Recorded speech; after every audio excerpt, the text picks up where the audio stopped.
Hi there. In this video, I'm going to show you my approach to reading a bar graph. So, the first place that I would start for reading a bar graph would be looking for the title. And I can see that the title is right here at the top, and it's time perception of 1 minute. And so before I even look at anything else, I'm going to think about, okay, what might that mean? And what kind of information might I expect then to see in this bar graph? So it would seem that this is going to be some sort of bar graph measuring time and specifically 1 minute. But when it says perception of 1 minute, perception means um, the way that you feel a minute, right? It doesn't necessarily mean, a minute is a minute, but a minute could feel longer or shorter, perhaps, depending on what you're doing.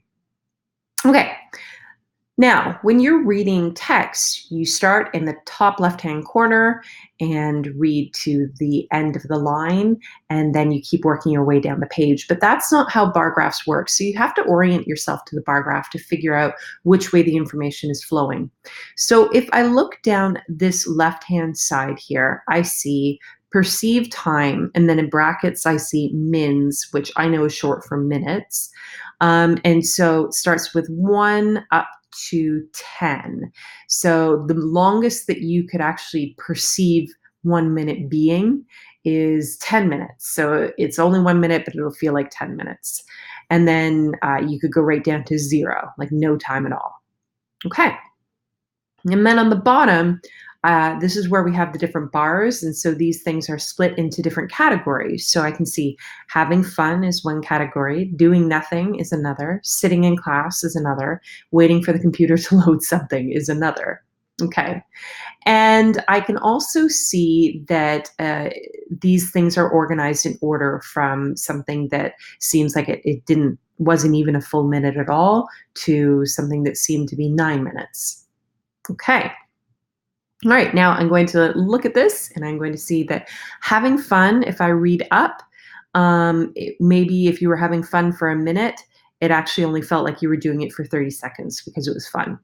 And then I see doing nothing, so just sitting around doing nothing. If you do that for a full minute, it will feel like more than a minute. Sitting in class, now I don't know. I would say that this kind of depends on the class personally, but I can see that maybe some classes, if you were sitting in class for a minute, it may feel like 4 minutes.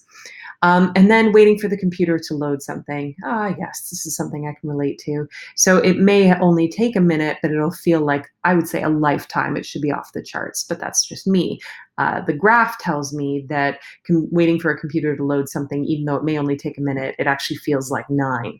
Now, obviously, this graph is silly. It's just meant to be humorous, but the rules that I would follow for reading this bar graph, even though it's silly, would be the same rules that I would follow for any other bar graph. So start with the title so that you know what the graph is actually depicting, then orient yourself to the graph so that you figure out which way the information is flowing and what kind of information is being provided, and then start reading and make sense of the information that's been provided in this bar graph going back to the title. So again, after looking at this information, I can tell obviously that this is just meant to be silly, but I can see how they're indicating the idea that if you're really enjoying what you're doing, the time will fly by, whereas if you're not enjoying what you're doing, it feels like it will take forever.